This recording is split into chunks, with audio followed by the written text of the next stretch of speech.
بسم اللہ الرحمن الرحیم رب اشرح لی صدری ویسر لی امری واحلل عقدۃ من لسانی یفقهوا قولی رب زدنی علما ایاک نعبد وایاک نستعین سبحانک لا علم لنا الا ما علمتنا انک انت العلیم الحکیم وافوض امری الی اللہ ان اللہ بصیر بالعباد یا علیم علمنی یا علیم علمنی یا علیم علمنی یا علیم علمنی۔ الحمدللہ ایک لمبے دورانیے کے بعد، ایک لمبے چھٹی کے بعد اللہ رب العزت نے فضل و کرم کا معاملہ فرمایا اور پھر ایک مرتبہ دوبارہ تفسیر قرآن کا سلسلہ شروع کرنے کی توفیق عطا فرمائی۔ اللہ تعالیٰ سے دعا ہے کہ اللہ تعالیٰ قرآن مجید کا سمجھنا سمجھانا ہمارے لیے آسان بنائے، اور قرآن مجید میں جو احکامات اللہ رب العزت نے نازل فرمائے ہیں ان پہ عمل کرنا بھی ہمارے لیے آسان بنائے۔ چونکہ آج پہلا دن ہے تو آج انشاءاللہ قرآن مجید پڑھنے اور پڑھانے کے حوالے سے جو فضائل ہے وہ مختصراً بیان کریں گے تاکہ ہمارے دل میں قرآن مجید سیکھنے اور سکھانے کی فضیلت اور عظمت بیٹھ جائے۔ اور اسی طرح آج پڑھیں گے کہ وحی الہی کیا ہے، اور وحی الہی جو ہے اس کی ضرورت کیا ہے، وحی الہی کی ضرورت کیا ہے، اور اب آج موجودہ زمانے میں وحی الہی ہمارے پاس کس صورت میں موجود ہے، موجودہ زمانے میں وحی الہی ہمارے پاس کس صورت میں موجود ہے۔ تو ان 4 سوالات کے حوالے سے آج ہماری گفتگو ہوگی۔ تو دنیا میں جتنے بھی علوم ہے اس میں سب سے افضل قرآن مجید کا علم ہے، کیونکہ تمام دین کی بنیاد کتاب اور سنت پر ہے۔ پورے دین کی بنیاد کتاب اللہ اور سنت رسول اللہ صلی اللہ علیہ وسلم پر ہے، کیونکہ یہ سارا کا سارا دین جو ہے قرآن مجید سے اور آپ صلی اللہ علیہ وسلم کے سنتوں سے ماخوذ ہے۔ یہ جتنے بڑے بڑے علماء، مفسرین، محدثین آئے ہیں جن کے ہم نام لیتے ہیں، جن کے تفاسیر ہم پڑھتے ہیں، جتنے بھی بڑے علماء ہوں سب کا علم جو ہے وہ قرآن مجید اور سنت رسول اللہ صلی اللہ علیہ وسلم کے اندر بند ہے۔ تو اصل چیز کیا ہے؟ کتاب اللہ، اللہ تعالیٰ کا کلام، اور سنت رسول اللہ صلی اللہ علیہ وسلم اس کی شرح ہے، اس کا خلاصہ ہے، اس کی وضاحت ہے، تفسیر ہے۔ جیسے قرآن مجید میں فرمایا گیا اقیموا الصلاۃ وآتوا الزکاۃ، کہ نماز قائم کرو، زکوٰۃ ادا کرو۔ قرآن مجید نے تو یہ حکم دے دیا کہ نماز قائم کرو، لیکن نماز کس طریقے سے قائم کریں، کتنے وقت پڑھیں، 5 وقت پڑھیں یا 3 وقت پڑھیں، اور فجر میں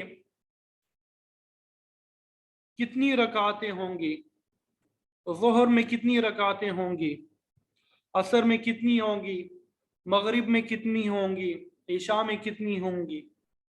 اسی طرح آتوا الزکاۃ، زکوٰۃ ادا کرو۔ زکوٰۃ کتنی دیں؟ ہر سال دیں یا ہر 6 مہینے کے بعد دیں؟ اب قرآن مجید اس سے خاموش ہے۔ تو آپ صلی اللہ علیہ وسلم نے اپنی سنت کے ذریعے سے، اپنی احادیث کے ذریعے سے، اپنے عمل کے ذریعے سے اس کی وضاحت فرمائی۔ ہمیں معلوم ہے کہ نماز اس طریقے سے پڑھی جاتی ہے، روزہ اس طریقے سے رکھا جاتا ہے، زکوٰۃ اس طریقے سے دی جاتی ہے، حج اس طریقے سے کیا جاتا ہے۔ تو کتاب اللہ اور آپ صلی اللہ علیہ وسلم کی جو احادیث ہے یہ شرح ہے کتاب اللہ کی، وضاحت ہے، تفسیر ہے اس کی۔ اسی طرح یہ جو بڑے بڑے علماء گزرے ہیں، امام اعظم ابو حنیفہ، امام شافعی، امام مالک، امام احمد بن حنبل رحمۃ اللہ علیہ، امام بخاری رحمۃ اللہ علیہ، اور اس کے علاوہ جتنے بھی بڑے بڑے علماء ہیں ان کے جو اقوال ہے اور ان کی جو کتابیں ہیں، یہ کتاب اللہ کی اور سنت رسول اللہ صلی اللہ علیہ وسلم کی شروحات ہے، ان کی وضاحت ہے۔ تو اصل چیز جو ہے وہ کتاب اللہ ہے. اسی لیے آپ صلی اللہ علیہ وسلم نے فرمایا، آپ نے سنا بھی ہوگا، جگہ جگہ لکھا ہوا نظر بھی آتا ہے، خیرکم من تعلم القرآن وعلمہ. اس کا ترجمہ بھی آپ سب کو معلوم ہے کہ تم میں سب سے بہترین وہ شخص ہے، تم میں سب سے بہترین وہ شخص ہے جو قرآن مجید سیکھے اور سکھائے. تو معلوم ہوا کہ تمام علوم کے اندر سب سے افضل قرآن مجید کا علم ہے، کیونکہ یہ متن ہے، یہ ٹیکسٹ ہے، دین کی بنیاد ہے. تو اگر یہ سوال کیا جائے کہ مسلمانوں میں سب سے بہتر کون لوگ ہیں، قرآن مجید نے تو اس کا جواب یہ دیا، ان اکرمکم عند اللہ اتقاکم، سورہ حجرات کی آیت ہے کہ تم میں سب سے زیادہ معزز اللہ تعالیٰ کے نزدیک وہ ہے جو متقی ہو، یعنی گناہوں سے بچتا ہو. اور حدیث میں یہ فرمایا، خیرکم من تعلم القرآن وعلمہ، کہ تم میں سب سے بہتر وہ ہے جو قرآن مجید سیکھتا ہو اور قرآن مجید سکھاتا ہو. تو اس بات کی طرف اشارہ کیا کہ اگر تم متقی بننا چاہتے ہو، اللہ تعالیٰ کی ہاں عزت والا بننا چاہتے ہو، تو اس کا طریقہ کیا ہے؟ قرآن مجید سیکھو، قرآن مجید سکھاؤ. تو قرآن مجید کو سیکھنا اور سکھانا یہ اہم ترین عبادت ہے. تو اگر ہم اس وقت قرآن مجید کی ایک آیت یا دو آیتیں سیکھ لیں اور ایک دوسرے کو سکھا دے تو انشاءاللہ تعالی ہم سب سے بہتر ہوں گے. یعنی جب تک ہم قرآن مجید سیکھ رہے ہیں، جب تک ہم قرآن مجید سکھا رہے ہیں، اس وقت تک ہمیں یقین رکھنا چاہیے کہ ہم آپ صلی اللہ علیہ وسلم کی اس حدیث کے مصداق ہے کہ تم میں سب سے بہتر وہ ہے جو قرآن مجید سیکھے اور قرآن مجید سکھائے.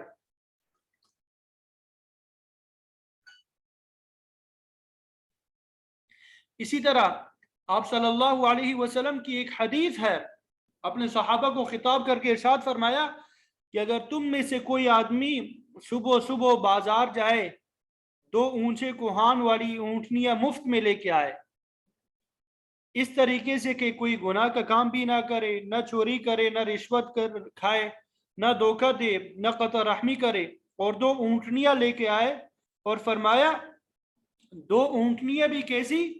اونچے اونچی کوہان والی. اور یاد رکھیں کہ اس زمانے میں اونٹنیاں جو ہے یہ آج کل کے زمانے کے BMW جو بہترین گاڑیاں ہوتی ہے ان کے مقابلے کی ہوتی ہے. جیسے کوئی شخص کہے کہ بھائی صبح کوئی بازار جائے اور دو BMW گاڑیاں اپنے گھر لے کے آ جائے، تو یہی مطلب ہوگا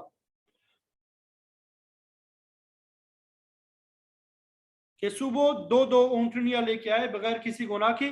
تو آپ صلی اللہ علیہ وسلم نے فرمایا کہ اس سے بہتر یہ ہے کہ وہ قرآن مجید کی دو آیتیں پڑھ لے. یعنی کسی کے گھر میں دو نئی گاڑیاں آ کے کھڑی ہو جائے، دو اونٹنیاں آ کے کھڑی ہو جائے، تو اس کے لیے اتنا فائدہ نہیں ہے دنیا اور آخرت کا جتنا کہ قرآن مجید کے پڑھنے سے اس کو فائدہ ہوتا ہے. اتنی فضیلت ہے قرآن مجید کے پڑھنے اور پڑھانے کی، قرآن مجید سیکھنے اور سکھانے کی. تو یہ قرآن مجید پڑھنے اور پڑھانے کا سلسلہ یہ مرتے دم تک رہنا چاہیے. ہم نے قرآن مجید کو ختم نہیں کرنا، بلکہ قرآن مجید پڑھتے پڑھاتے ہماری زندگی ختم ہو جائے. ایک حدیث میں آپ صلی اللہ علیہ وسلم نے فرمایا، مجتمع قوم فی بیت من بیوت اللہ، کہ جب بھی کچھ لوگ اللہ کے گھروں میں سے کسی گھر میں جمع ہوتے ہیں، یتلون کتاب اللہ، اللہ تعالیٰ کی کتاب پڑھتے ہیں، وَيَتَدَارَسُونَهُ فِي مَا بَيْنَهُمْ، اور آپس میں ایک دوسرے کو اس کا درس دیتے ہیں، إِلَّا نَزَّلَتْ عَلَيْهِمُ السَّكِينَةُ، تو اللہ تعالیٰ ان پہ سکینت نازل فرماتے ہیں، وَغَشِيَتْهُمُ الرَّحْمَةُ، اللہ تعالیٰ کی رحمت ان کو ڈانپ لیتی ہے، وَحَفَّتْهُمُ الْمَلَائِكَةُ، اور فرشتے چاروں طرف سے ان کو گھیر لیتے ہیں، وَذَكَرَهُمُ اللَّهُ فِي مَنْ عِنْدَهُ، اور اللہ تعالیٰ اپنے ملائکہ مقربین میں ان کا ذکر فرماتے ہیں. اللہ تعالیٰ ان کا ملائکہ مقربین میں ذکر فرماتے ہیں.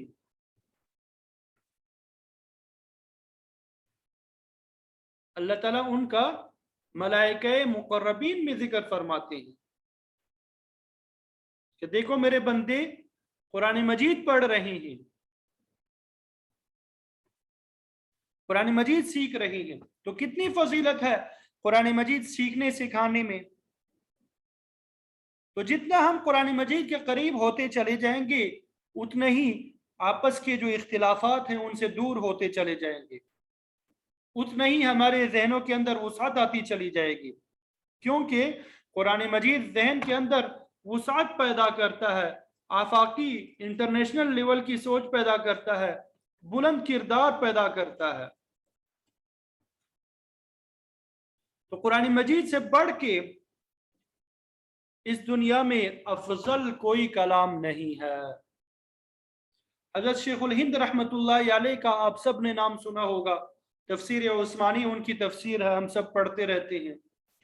مولانا محمود الحسن دیوبندی رحمۃ اللہ علیہ، انگریزوں نے جب انہیں جیل میں ڈالا، مالٹا ایک علاقے کا نام ہے، وہاں پہ انہیں جیل میں ڈالا گیا. تو وہاں فرمانے لگے، مالٹا کے جزیرے میں 2 سال تک قید رہا. تو میں وہاں سوچتا رہا کہ مسلمانوں کے زوال کے اسباب کیا ہے، کہ مسلمان تباہ و برباد ہو رہے ہیں، حالانکہ ان کے پاس بڑی طاقت ہے، مملکتیں ہیں، طرح طرح کی نعمتوں سے اللہ تعالیٰ نے مسلمانوں کو نوازا ہے، لیکن پھر یہ مسلمان کیوں تباہی کا شکار ہے، مسلمان کیوں پستی کا شکار ہے، کافر ان کے اوپر کیوں غالب ہے. تو فرمایا میں بہت سوچتا رہا، آخر میں اس نتیجے پہ پہنچا کہ مسلمانوں کی تباہی کی بنیادی طور پہ 2 سبب ہے. ایک وجہ یہ کہ مسلمانوں کے آپس کے اختلافات، ایک وجہ کیا؟ مسلمانوں کے آپس کے اختلافات. یہ جو آپس کے اختلافات اور لڑائیاں ہیں، اس سے مسلمانوں کو شدید نقصان پہنچا ہے، اس سے مسلمان تباہ و برباد ہوئے. اور دوسری جو چیز ہے وہ قرآن مجید کو چھوڑنا ہے. ہم لوگوں نے قرآن مجید کو چھوڑ دیا، نہ تو ہمارے گھروں میں قرآن مجید کی تلاوت ہوتی ہے، ترجمہ پڑھنے اور پڑھانے کا سلسلہ تو وہ تو ختم ہی ہو چکا ہے، تلاوت ہی نہیں ہوتی. تو فرمایا کہ مسلمانوں کی تباہی کے یہی 2 سبب ہے. تو جب جیل سے واپس آئے تو پھر انہوں نے یہ عہد کیا کہ اب میں باقی ساری زندگی انہی 2 کاموں میں لگاؤں گا، مسلمانوں کے درمیان جو اختلافات ہیں انہیں کم کروں گا، قرآن مجید کی تعلیم عام سے عام تر کروں گا. اور ہمارے دادا استاد مفتی شفیع صاحب رحمۃ اللہ علیہ وہ فرماتے ہیں کہ حضرت نے مسلمانوں کی تباہی کے جو 2 سبب بیان کیے ہیں، اس میں بھی جو پہلا سبب ہے وہ پیدا ہوا ہے دوسرے سبب سے، یعنی مسلمانوں کے درمیان جو اختلافات ہے وہ بھی پیدا ہوتے ہیں قرآن مجید چھوڑنے کی وجہ سے. چونکہ آدمی جب قرآن مجید چھوڑے گا، اس کے پڑھنے پڑھانے کو چھوڑے گا، اس کا نتیجہ یہ ہوگا کہ اس کا دل تنگ ہوگا، ذہن تنگ ہوگا، سوچ تنگ ہوگی، پھر چھوٹی چھوٹی باتوں پہ لڑے گا. برخلاف قرآن مجید کے کہ قرآن مجید ایک وسعت سکھاتا ہے، قرآن مجید کے اندر بڑی وسعت ہے. تو قرآن مجید کے چھوڑنے کا فوری نقصان یہ ہے کہ ذہن میں تنگی پیدا ہوتی ہے، دلوں میں تنگی پیدا ہوتی ہے، مسلمانوں کے اختلافات آپس میں بڑھتے ہیں. اسی لیے ہمارے دادا استاد مفتی شفیع صاحب رحمۃ اللہ علیہ نے، جن کی تفسیر ہے معارف القرآن، اردو زبان میں بہترین تفسیر ہے، 8 جلدوں میں، انہوں نے اپنی ساری زندگی قرآن مجید کی خدمت میں لگائی. حالانکہ مفتی تھے، فتوی کا کام کرتے تھے اور ان کی شہرت بھی مفتی کے اعتبار سے تھی، لیکن درس قرآن جگہ جگہ دیتے رہے. تو ان تمام باتوں کے عرض کرنے کا خلاصہ یہ ہے کہ جب ہم یہاں بیٹھا کریں گے انشاءاللہ ہفتے میں 4 دن، پیر، منگل، بدھ، جمعرات، عصر سے مغرب تک، قرآن مجید کی 1 آیت، 2 آیتیں، 3، 4 جتنی بھی آیتیں اللہ تعالیٰ توفیق دے اس کا ترجمہ اور تفسیر میں بیان کر دیا کروں گا، مجھے بھی فائدہ ہوگا اور انشاءاللہ اس سے آپ لوگوں کو بھی فائدہ پہنچے گا۔ اللہ تعالیٰ سے دعا ہے کہ اللہ تعالیٰ ہم سب کو ان تمام باتوں پہ عمل کی توفیق عطا فرمائے۔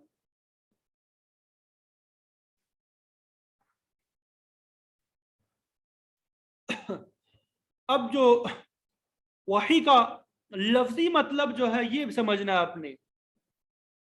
وحی کا جو لفظی مطلب ہے خفیہ اشارہ کرنا، جس طرح ہم کہتے ہیں کہ نبی کریم صلی اللہ علیہ وسلم پہ جبرائیل امین علیہ السلام وحی لے کے آئے۔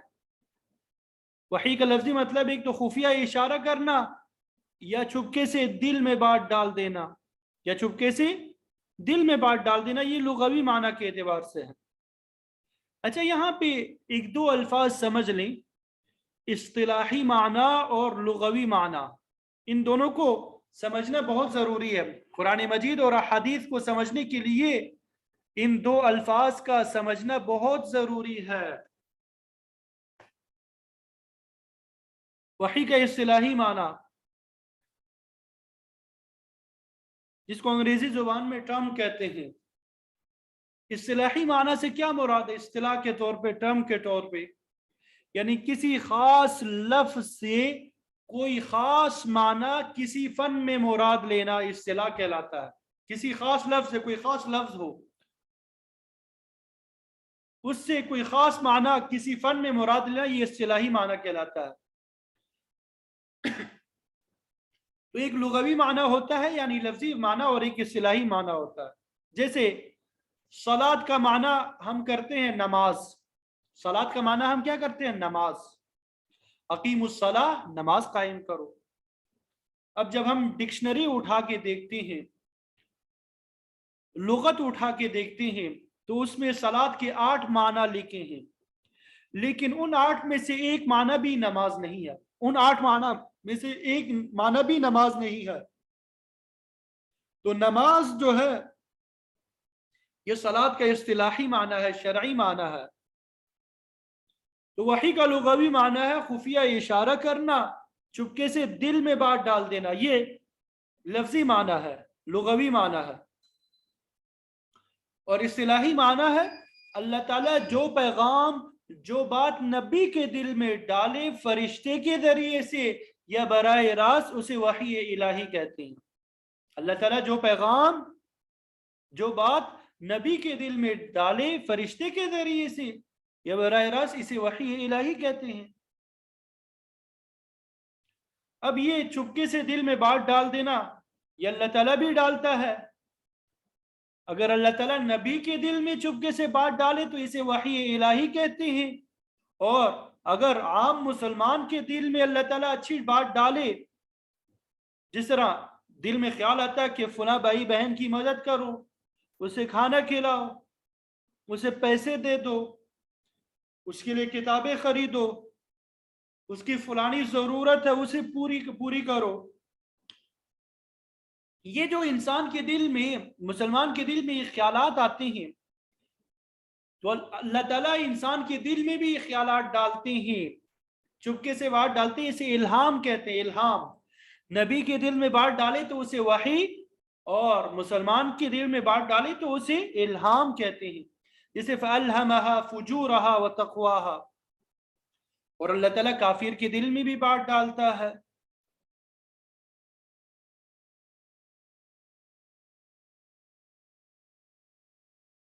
تو اسے استدراج کہتے ہیں، اسے استدراج کہتے ہیں۔ اسی طرح جس طرح اللہ رب العزت انسان کے دل میں بات ڈالتے ہیں،